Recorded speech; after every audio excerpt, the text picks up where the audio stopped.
Welcome to the Glow Up Girl podcast. I'm Kyra Mitchell-Lewis, and thank you all for joining. Hope everyone is doing well. I hope you are having a fantastic Thursday. Hope your week has been giving you nothing but the best. All right, so let's see. Today, we will be joined by Sandra Wood. Sandra is a multi-passionate and intuitive women's transformation coach.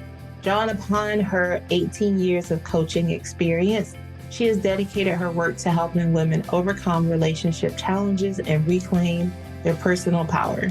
Sandra believes women often prioritize the needs of others at the expense of their own well-being, and she is here to provide the support and guidance needed to make transformational leaps from unfulfillment to connecting with their soul and purpose. Women that work with Sandra discover their courage, reconnect with their inner self-worth, and create the joyous life they have dreamed of living. Through her coaching, women learn to navigate boundaries, cultivate fulfilling connections, and quantum leap to create lives filled with love, respect, and extraordinary experiences. Sandra embodies activating, creating, and strategic qualities. She is deeply attuned to the internal landscape, which allows her to forge deep connections with her clients, infusing positivity and genuine care into her coaching approach. I love this part. She is also part of a mother-daughter coaching duo, working with her daughter, Julie Jones. They are dedicated to the power and transformation of success-driven women. I love that. And I can't wait to have this conversation with Sandra. So stay tuned. We'll be right back. Welcome back to the Glow Up Girl podcast. I'm Kyra. Thank you all for joining. I am excited to welcome Sandra into the podcast. Welcome, Sandra. Hello. Thanks for having me today. Yes, awesome. Well, let's get started by having you tell everyone out there listening or watching who you are and what you do. So I am a women's transformation coach. I actually became a coach in 2005 when a lot of people didn't even know what that was. And my passion is helping women going through midlife crisis or midlife challenges, such as divorce or those really rough and raw times in life where women need that support. They need someone to help guide them and to becoming more empowered and grounded. I also had a career in working in the nonprofit and healthcare industry in leadership management. And however, in 2020, I decided I was done trying to make other organizations manifest their vision and mission statements and decided it was my turn. So I came back to my coaching practice full time and have been all in and loving it. Awesome. Now we'd love to hear, love to hear that. So many good things there. One thing that I really love that you called out was a lot of times people don't know that they need support. Mm-hmm. And so they're just going through the same circle, doing the same thing over and over and over. And they just don't know where to get help.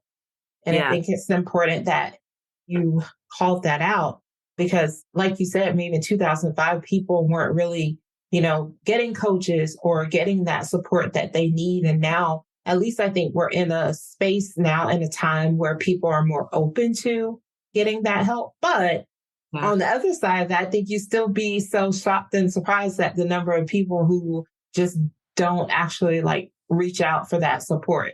Yeah. And how, some people are still suspicious of, those non-traditional ways of approaching things. I feel like a lot of women that I end up working with have been in therapy. And so that's usually their first foray into something's not right. I need to take a look at this. And then I think they get to that point where they realize, oh, this is about developing myself. And maybe this approach has been wonderful, but maybe it's time for the next thing. Yes. Which I always think that there's just differences between therapy and coaching. They certainly, we blend into a similar landscape. But I think that a lot of times when people get to that place, they realize there is something more and they want to start taking a look at that. Yeah. Yes. And I also like that you mentioned that too, because I always try to tell people, I'm like, they are very different. They are partners in that journey. I have a therapist, I have a coach, but they play two different roles in my life. The therapist, helps me to work on past issues. Like, how do the things of my past affect who I am today? How can we work on those things? And then the coach is helping you to like reach the goals and the things that the person you want to evolve into, or the mission that you have for yourself or your company. And what I really like about you and your journey, which you will talk about here shortly, is that you're helping people because you've lived the experience. You've gone through the transformation yourself. And I always feel like all suspicion goes out the door when you connect to someone who has shared experiences. Yes, absolutely. Yes. I love that you bring that up because I believe that that's what many coaches do is they've already been there, done that, or gone through it, and they bring that wisdom to the piece of what they're helping people. Because I find it really hard to walk someone through something that I don't have any orientation for. So I would never say, I can help you with this and not know, how to go about that. That's why I don't call myself a dating coach. That's not my specialty. Right. Because there are other people out there that are really good at that. So I would never want to endeavor in that place, just like I wouldn't want to hire someone who's helping me with relationship challenges who doesn't really understand how to work through that piece. Exactly. Okay, so let's talk about your journey of transformation. So you went through a cancer diagnosis, divorce, and single parenting. Yeah. Yeah. I think all women go through times of transformation. We all just have our own story and our own things that happen. But definitely for me, I was in my early 40s and felt like I was doing pretty good in life. And then to get a cancer diagnosis, it really stopped me in my tracks. And, for me, in retrospect, that was such a lovely gift because I really wasn't on course in truly being myself. So this was a message from me, from universe or God or whatever you want to say is, girl, it's time to stop and take a look at what's going on here, So I used that time for a lot of reflection. I had a lovely therapist at the cancer center that I was going to, and she started asking me questions like, who are you? Why are you here? What are you doing? What's your mission here? And those were maybe more life coaching questions, but she was also a woman who helped people with death and dying. So she was giving me all those questions and they were really powerful. And they really got me thinking and digging into those things. And what I started to realize is that for me, it felt like cancer was letting me know that my body was not happy with the way that I was managing my life. And a big part of how I was managing my life was I was living it for everyone else and not really having a clear picture of me and where I was in all of that, and also not having great boundaries. So I started the adventure of really learning more about myself and having boundaries. And as I started going into that process, I started to realize that I didn't want to spend another 20 years in a marriage I just spent 20 years in, because I could see that we weren't going to be on the same path. Nothing super horrendous about the relationship. It wasn't going to be enough for me. I wanted more. And I think that's what the lovely gift of your mortality, or, that clicking clock on how long we have here. I just kept telling myself, I don't feel that this is what I came here for. So that really started that process. It gave me the courage to dismantle a marriage and create two households. And I hadn't been working for a while. So then I come back out in the world, so it was raw. It was painful. It had I had a 10-year-old and 14-year-old daughters at the time. And so it was just a lot. And I didn't know that I would be the sole caregiver of my daughters till that time. And so that was also shocking. It's like, oh, wow. Okay. I guess I'm doing this thing. So that really was a tough time, but also I wouldn't trade it for anything, because I started adulting in ways that I hadn't adulted because I got married at 23.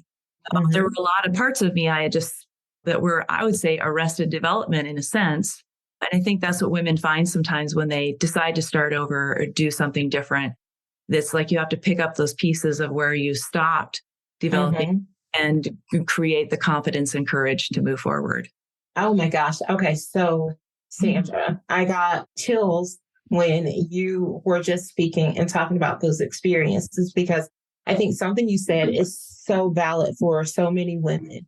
It's that moment when you decide that you deserve more, that you are not living the way that was intended for you. You're not going to reach that purpose. And then when you start the personal development, because that's always a thing, when personal development starts for someone, if your partner is not aligned to that, it's definitely going to, like you said, nothing horrendous and, cause a breakup, but it is just that sense of like, my therapist always says, the train is moving. And it's like either you're getting on with me or the train's going to leave you behind.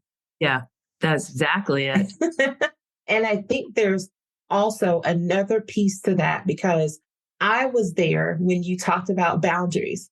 And I was like, yes, yes, yes. It's so interesting that as you're like living life, you think you've got boundaries. You think that. And I too remember in 2019, I was at my job. I was doing everything for everybody at the job. I was trying to manage.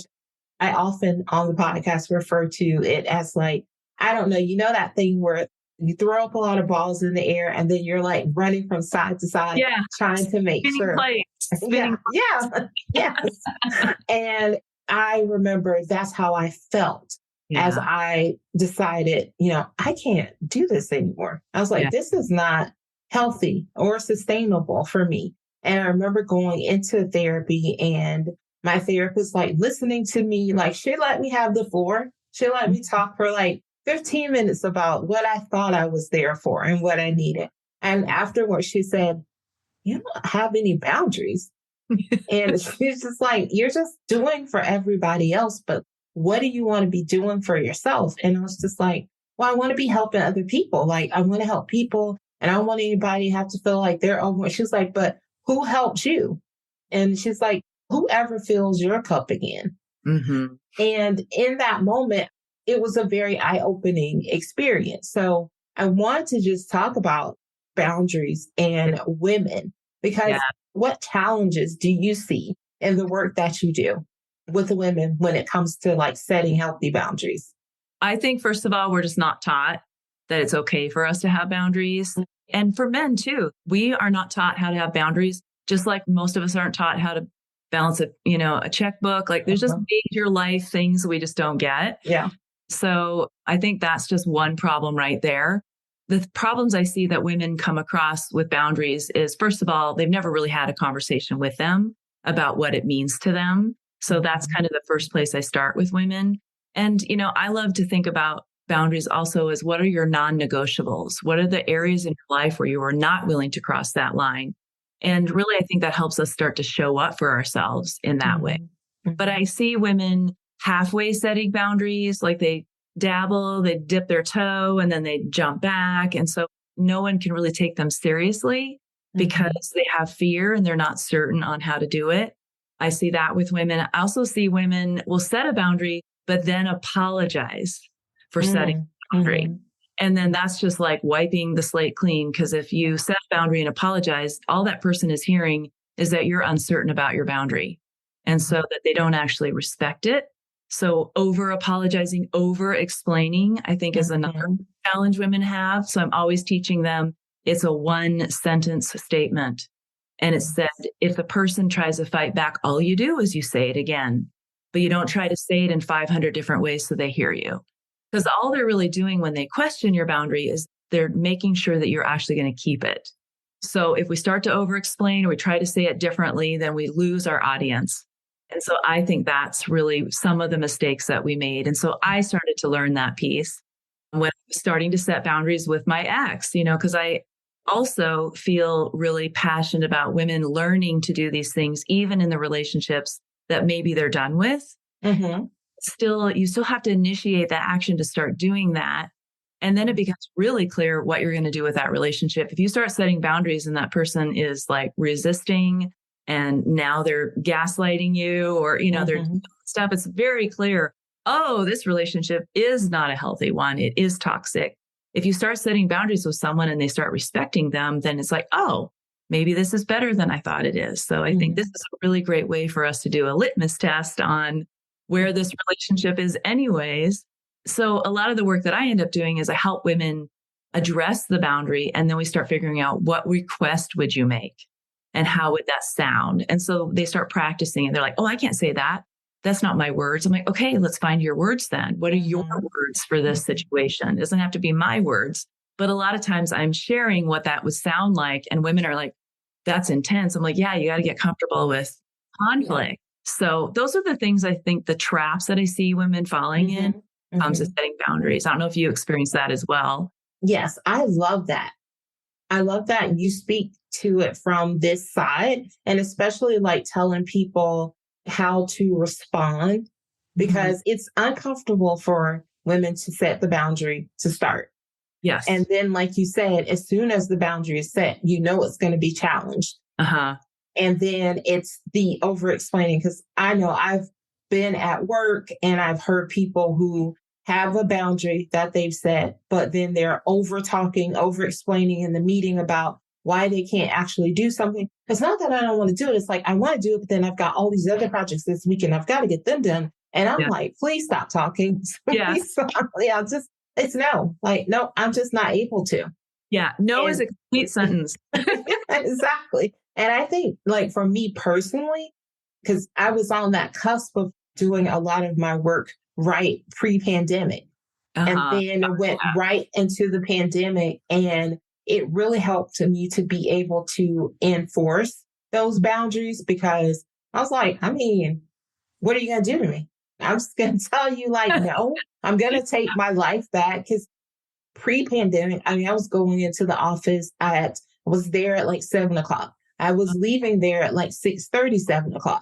And I was working throughout the day, working through my lunch, and I never left the office, never left the desk other to go to meetings. But then there was something about like taking my life back, taking control of my life when we all came home to work. And I was like, imagine, you mean I don't have to live like this? You mean I can? Like, you mean I can take breaks? Oh my God. So, it was just really nice to be able to regain that power and to feel like, I had control. I could make the decisions, and it wasn't about me helping somebody. Like, I could help them and still say no. I could say, yeah, I want the best for what we're doing as a company, but yeah, unfortunately, I'm not going to be able to take that on. Yeah. And it's like, oh, but don't you? Yeah, no, I don't think I'm going to be. I was like, I'm not going to be able to do it. I said, here's the thing. I can do it if you want to take this off my plate. And so that was big for me, because I'd always in the past just taken on another project. Yeah. And then get overwhelmed and frustrated, right? Oh, for sure. Yeah. Like, you're overwhelmed and frustrated. And one of the things, like, I do some career mentorship. And one of the things I always tell people, I'm like, you're taking on this project because you think somebody is going to advocate for you. You think they're going to advocate for you. You think they're going to say, oh my gosh, she's doing so much for us. Let's give her a raise. That is not how it works. It's like, it does not work that way, because you can get the things that you want without having to like overextend yourself and stress yourself out and be overwhelmed, and to be seen and to put your work out there. So yeah, I think the boundaries thing is just always, so key. And I mean, even in personal life, like with my husband, I had to start putting boundaries into place. And at first it was not easy for him, because he was just like, who are you? Yeah. Where did my wife go? Yeah. He was like, he's like, who are you? Like, you didn't used to say that. And I was like, well, it's the new me, sir. Okay. Yeah. Yes. But we were able to like have a conversation about it. Yeah. And why it was important to me to set these boundaries, even within our relationship. And so at first he was like, I don't want to. And then I was like, either you're going to want to, or the train's going to move. Yes. I've used that train analogy more than... I love that train analogy. That's great. I've used that train analogy more times than I can count with him. He's like, and so now I just go, the train. And he's like, oh, okay, the train. I love that. Oh my gosh. I think there's a couple other things about boundaries too. It's like, I always teaching women to listen to when you feel something's not right, to listen to that internal self or that intuitive self and go explore it. It doesn't mean you have to do anything right then and there, but it's our indication that it's time to take a look at something. You probably had those things bubbling up where you're like, wait a minute, that's not working for me anymore. I need to address this, and allowing yourself to hear those voices and to follow that path is really important. Yes, because it's uncomfort. Like you feel uncomfortable. You feel antsy. Oh my gosh, like, I don't know. Because that whole summer leading up to me, like exploring and going to therapy, I was just like, oh my God, like, I just can't. Like, this doesn't feel like this is what I'm supposed to be doing. Really, God, like, this is not what you have me here for. It was all those questions. Like, I've got to be working towards something bigger than this. This can't be it, right? Yeah, right. There's more here. There's always exactly. more. Yeah, I agree with you. I think it's so important to like listen. I always say your intuition, it won't let you down. You've got to like trust yourself and be willing to take a step. Because a lot of people will, bury it and they'll just say like, oh, no, I probably don't need to be doing that. It's like a lot of people, like you mentioned, starting your own business and you saying to yourself that it's time for me to stop helping someone else build their dream and see their dream come to life. And it's time for me to focus on mine. I mean, there are probably so many people who have that thought every single day, but they don't often know, they get overwhelmed in the thought of, well, how do I make it happen? How do I do it? And it's like, really, everyone, this is where coaching, yes, this is where getting a coach comes into play because you don't have to do it alone. You simply have to take the first step of saying that I commit to me. Yes. And I want this for myself. And then go out and find a partner who can help you on the journey. Yeah, exactly. You have to decide you're worth it, and you're worth the investment. That's the other thing I come across is women will invest in themselves in ways that feel less selfish. But then when it comes to making that statement of I'm hiring a coach or I'm going to this program, I'm doing this, for a lot of women, they're like, that's uncomfortable because we're not used to investing in ourselves. That also brings up worth and what we think, and I mean, I had a woman who came into my daughter and I have a program and she came into it and it was the most she'd ever spent on self-development, but she just kept saying it's cheaper than a divorce. She's not really sure that's really the problem, and so it's like, don't launch into blowing up your whole life. Like, how about let's just explore what's here? So I think it's interesting how women also don't allow themselves to make investments in themselves. Yeah. With time, with money, with whatever. Yeah. Yeah. Always getting like the 2 minutes that are left in the day. After you've done everything for everyone else. Oh, it's me time. And it's like, oh my gosh. It's you time. It's time to go to bed. So let's also talk about getting stuck in old patterns, right? So we all know you can start the process, you can do something, and then maybe you take a step back. You like backslide. Can you talk more about that? Yeah. I came across this with myself when I was going through, and even in just all the last 20 years of continuing my self-development, what I've come across is that we all have old patterns and traumas. Some of us maybe smaller, like micro traumas, some of us like really intense things that have happened. And those form our core beliefs. They form our stories, our narrative. And if we don't have a lot of awareness, we'll just keep repeating that again and again when the situation is long gone. So I think this is why I'm passionate about midlife. And I use that very loosely because we don't know what our midlife really is. I mean, some of us live to 100 and some don't, so I just say anywhere in your 30s to your 60s, that could be your midlife period. And we all have these times in our life where it's like, this is not working. And I love Brené Brown and her whole talking about this because she talks about it is that armor has to come down. All those strategies and tools we used when we were younger don't work anymore at midlife.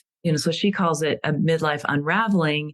And I think that's exactly what it is. We have to be able to weed out and remove and let go some of these old strategies of how we've been dealing with life.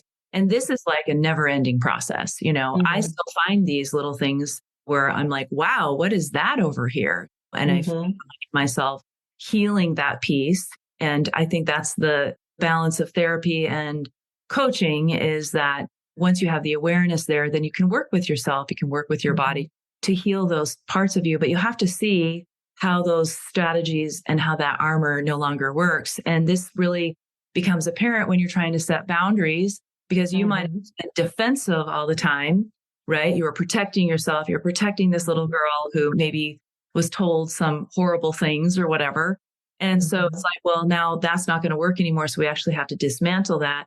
And so now we're going to have some boundary skills in order to address those things. So that's kind of what I mean with this piece of old stories, old narratives. And you have to be able to be aware of what you're telling yourself all the time, because that internal messaging you're sending yourself becomes your external reality, right? Yes.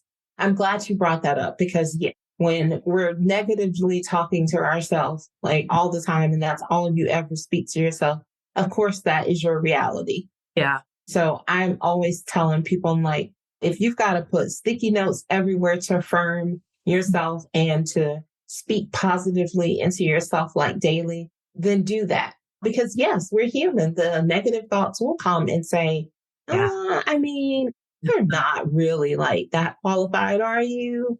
You know, like you'll have those moments of things. And I always think that you have to positively affirm yourself, but you also have to give yourself grace, because we are human and there are moments where you allow for yourself, like you said, to kind of backtrack into that thing of old, and it affects you. So I always, and my therapist always says, you know, she's like, it's okay to honor the feeling, but don't let it take up residence in your brain.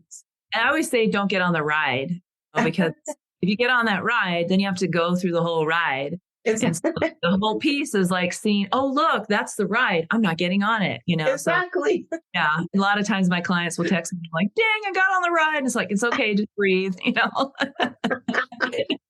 I love that. Right? It's just, we start reacting to something and then we're hijacked on that piece. But I just think it's really helpful for us to see our little themes of those things that come up. So I'll just give an example of mine. When I decided to start my business again, I just went into I don't know land. I went into, I don't know the answers to this. I'm not sure if I should buy this program. You know, I went into this whole chaos. And as I dug into that deeper, I started to realize that's one of my core beliefs, is when I'm presented with not knowing how to do something, I just tell myself, I don't know. And so now I know that that's my thing. When I feel that I don't know coming up, then I'm like, oh, that's just because of my childhood, my past. I just never felt secure enough to have answers, but I know everything that I need. It will all unfold in time. I trust the universe. I have faith in myself. So that's the new way that I address those things. But we still have those little things that ping in. It's like, oh, there's that thing. If we know what the thing is, then we know what tool we're using now, right? Yes. I love that. Okay. So you talked about having a program with your daughter. Yeah. Which I absolutely love that you are working alongside her. Tell us about how you two went into business together and what's that like for you? Yeah. You know, I had this vision of this. I don't remember how long ago, but you know how you get little inklings and things drop in and you're like, no, that's ridiculous. That's not going to happen. So about 5 years ago, I was like, I think I'm going to be in business with my older daughter. But she, you know, she just got married, had her first child. And I was like, doesn't make any sense at all. So I just kind of left it to the side. And then when I started my business, she started providing feedback. She started doing some VA stuff for me, just here and there. She already had another job as well. And so it really was just kind of formulated early summer when she came to me and she said, I'm tired of this job that I have. I'm ready to be myself and be bigger in this. So I basically coached her in letting go of her job. Then it just all started forming together. And, you know, she always says it quite humorously that this is what happens when you grow up with a life coach as your mom. So you become a coach. So, you know, and she watched me walk through that transformation. Now that we have more conversations about that, she was like, Mom, I thought you were crazy.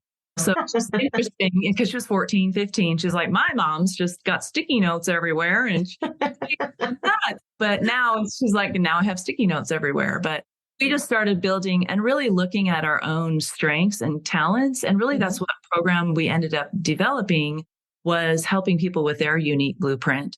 because both of us have used a lot of tools like Gallup Poll Strength Finder, and we all have done all those assessments, DISC, all the business stuff. Yeah.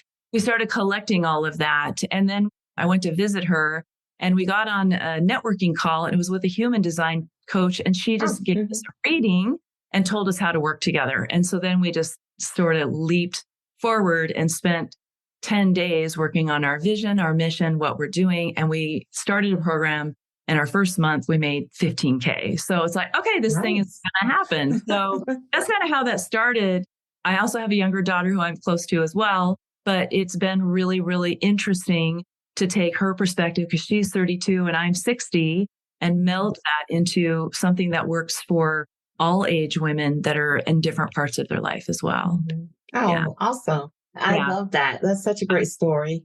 Yeah. We've just started our own podcast. So it's been fun being able to bring this out and really have a vision for what we could do together. Well, why don't you tell us about the new podcast that you just started? It's Uncover Your True Purpose. It's in YouTube, and people can find that by just going to my Instagram, which is Sandra Wood Coach, and just pulling down, in the link tree. There's all kinds of offerings in there, and they can find that piece. We also have a Facebook group called Uncover Your True Purpose.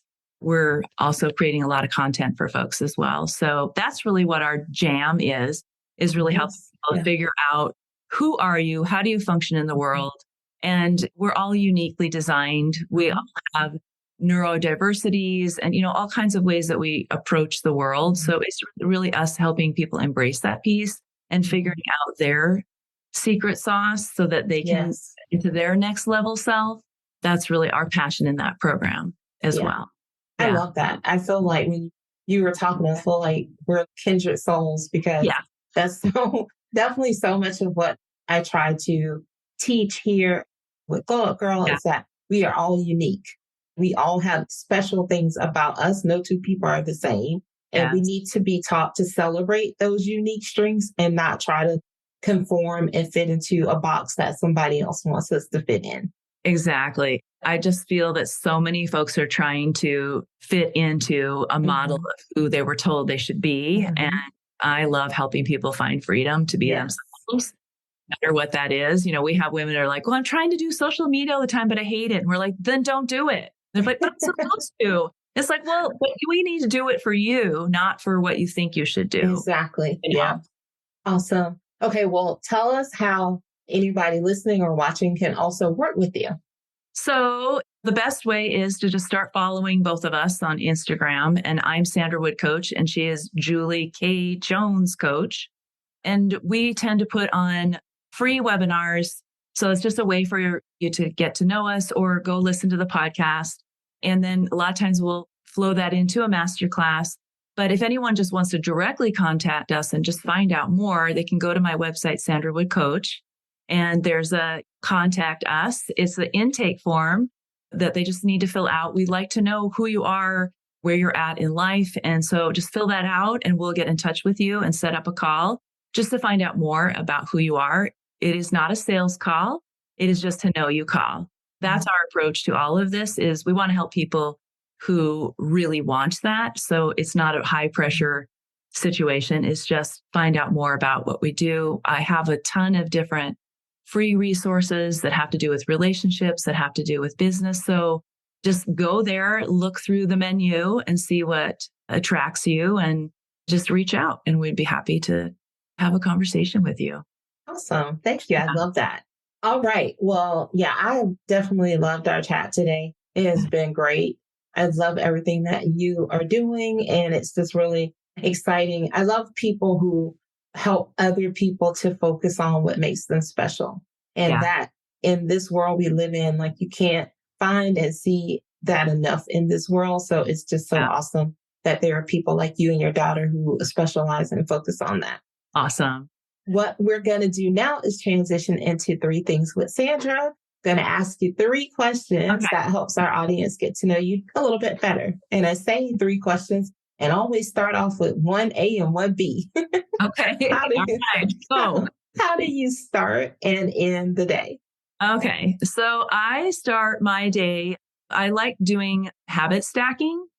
So I try to have like 3 different habits that I wake up in the morning. So I either wake up and go straight to meditation, coffee, and journaling on one morning. And then the alternate morning, I wake up, I go to the gym, and I come home and drink a lot of water and have coffee. So I rotate my days. Mm-hmm. Trying to go to the gym every day does not work for me. And my main goal is really to meditate every day and to have some form of movement. So that's my morning routine. And there are some days I just take a day off of any habit stacking at all, because I just need to rest. And then evening, I actually have started something different. It might be one of your questions, is a goal I set. Is that one of your questions? It okay, is. I'm going to include that piece in this. Okay. Because I made a goal for myself this year to get off of a sleep medication that I started 10 years ago. And I'm titrating off of it. I'm doing some sleep hygiene. And so working with a physician on that. And so my evening is been changing that I'm getting off all devices and any shows or anything an hour before bed. And I'm going into this whole process of washing up, turning on calm music, stretching a little bit, and then reading pretty much a boring book. So I start to fall asleep and then lying in bed. So that's how I'm beginning and ending my day. I tend in those times, if I'm just laying in bed, I tend to put my hand in my heart in the morning and just start thinking about what kind of intentional day I want to have. So those are some of my habits that I practice. I like it. Yeah, I love that. Yeah. All right. So we're going to go to question 3. What's a book, podcast, or show, anything that might be inspiring you in this moment? I have been really inspired by human design, wanting to learn more about that, because I think that's another tool to help our clients and help understand ourselves. So I've been listening to Your Human Design by Jenna Zoe, her podcast. She also has an app, which is really cool to look up yourself and other people. So I've been digging into that. And then I've been reading a couple books. One is by a gentleman named Donnie Epstein, and it's called The Seeker's Code. And it is really going from ordinary living to extraordinary living. So it's this whole book on how to work with your energy. So I'm very interested in how do you help people who have low energy, have higher energy. And I'm just interested in it for myself.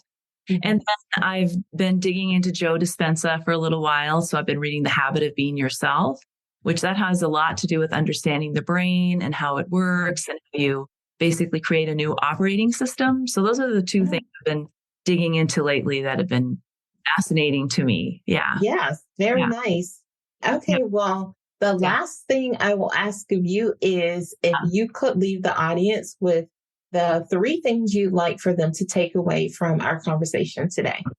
First thing is, I say this to everyone, it's never too late to change. No matter what your age or what your challenge is, you can change. You can change something that isn't working. And I am proof of it. You know, I started my business again at 57. So it's just never too late. The second thing, as far as midlife goes, midlife is about weeding out what you don't need anymore. And I just say midlife is attend and befriend yourself time. So that's another. And then finally, I would just say, if you don't go within, you go without. So coming back to that thing we talked about, look at the things that you tell yourself, because our internal landscape informs our external reality. So take a look at yourself, look at your thoughts, look at how you treat yourself. And at the end of the day, you have to love yourself. Yeah. Awesome. I love it. Sandra's dropping the nuggets on us. Well, you're worth it. That's all I have to say is you're worth it. Yes. Always worth it. Yeah. Well, awesome. Thank you so much for this conversation and for all the great tips and all the nuggets that you just left us with today. Much success to you on everything that you're working on, the programs, the podcast, and always know that you can come back here in the future and join us at Glow Up Gyrl. Oh, I'd love to. Thank you for having me. You're awesome, Gyrl. Okay. Thank you. Stay tuned, everyone. Be right back.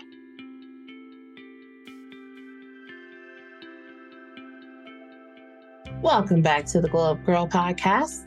I want to thank Sandra again for joining the show today.